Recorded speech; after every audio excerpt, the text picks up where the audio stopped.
All right, let's talk about something that's, well, it's pretty personal, and it's often totally invisible. I've come to call it the architecture of diminished brilliance. It's this strange situation where a kid's intelligence isn't really nurtured, you know? It's managed. Wow, this quote, it just hits, doesn't it? It perfectly sets the stage for what we're talking about. You know that feeling? Growing up right next to someone brilliant, maybe a parent who's a total genius, but you always feel like you're on the outside looking in, like you're not really invited to the party. And in that silence, there are all these unspoken rules, right? Rules about who gets to be smart in the family and just how smart you're allowed to be. So, this whole dynamic, it runs on these invisible rules. It's like a secret agreement. Which actually brings us right to our first section, the subtle contract. Okay, so what do I actually mean by diminished brilliance? It's this really specific and honestly super confusing kind of environment to grow up in. It's not that there isn't intelligence in the house, there's usually a lot of it. The key is how a kid's own growing mind is handled.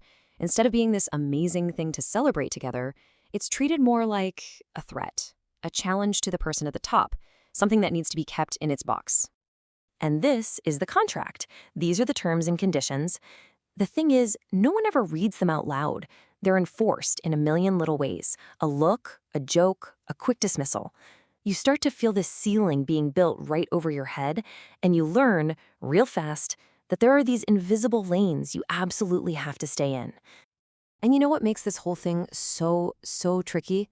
It's that it almost never looks like straight up cruelty. It's way more subtle than that. It's wrapped up in humor. It's that little joke that makes fun of your new idea. It's that comment that sounds like a compliment but isn't. Like, oh, you didn't really think of that all by yourself, did you?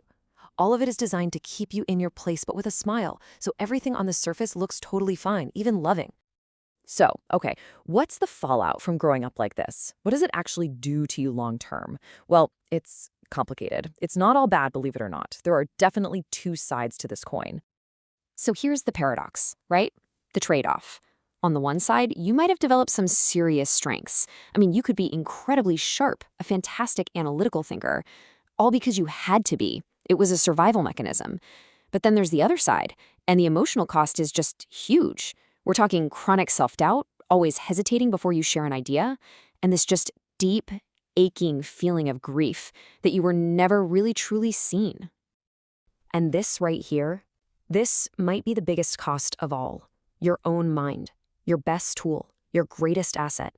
It stops feeling like something you can use to connect with people or explore the world. Instead, it starts to feel like this piece of territory you always have to defend.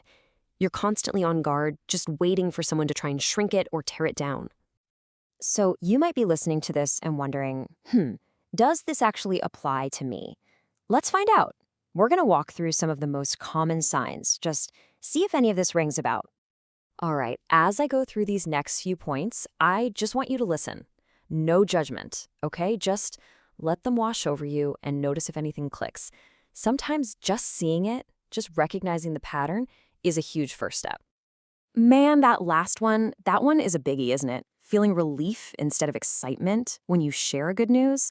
Like you just survived something instead of celebrating something? Wow. If this stuff is hitting home for you, listen, you're not crazy. You weren't imagining it. This is a real, recognizable pattern. Okay, so if you see the pattern, the next logical question is, what the heck do you do now? And here's the key. The way out isn't about some big, dramatic confrontation. It's not about winning an argument. It's about a quiet change, something that happens inside you. And this is a game changer, truly. It's so easy to spend your whole life waiting, right? Waiting for an apology, waiting for them to finally get it. But real freedom, that comes when you realize you don't actually need any of that to move on. You can be the one to give yourself the permission you were never given.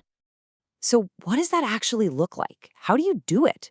Well, it's really these four things. First, you start finding your people who actually light up when you share an idea, not people who want to poke holes in it. Second, you stop over-explaining your own wins as if you have to prove you deserve them. And then, this one's the hardest for sure, you have to get used to the quiet that settles in when you stop begging for their approval. This is the absolute heart of it all. You have to finally realize you're in an audition that you can never win. It's rigged. The judge isn't looking for the next big star. They're just trying to make sure they stay the only star in the show. So what's the most powerful move you have? Just walk off the stage. The audition is over. And when you finally do walk off that stage, when you decide the show's over, you end up in this really powerful, really peaceful place. It's what I call the quiet resolution. You get to this point where you realize something profound. It's a bit sad, but it's also calm. That deep, burning need you had for them to finally approve, it starts to fade away. It's not a requirement anymore. It's just a memory of something you once wanted. And you know what?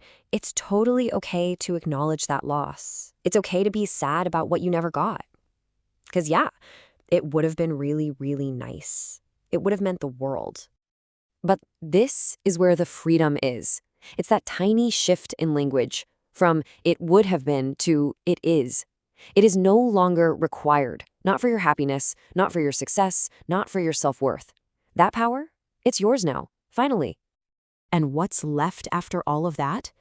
It's this quiet confidence. It's not loud, it's not flashy. It's just this deep, unshakable knowing that your mind, your brilliance, was always yours. It was there the whole time. It never went away just because someone else couldn't or wouldn't see it. So I want to leave you with a question to chew on. When you stop auditioning for that old judge, you make room for a new one to take the bench. You. So think about it. Whose recognition are you ready to stop fighting for? And maybe more importantly, whose recognition is the only one that really matters from now on?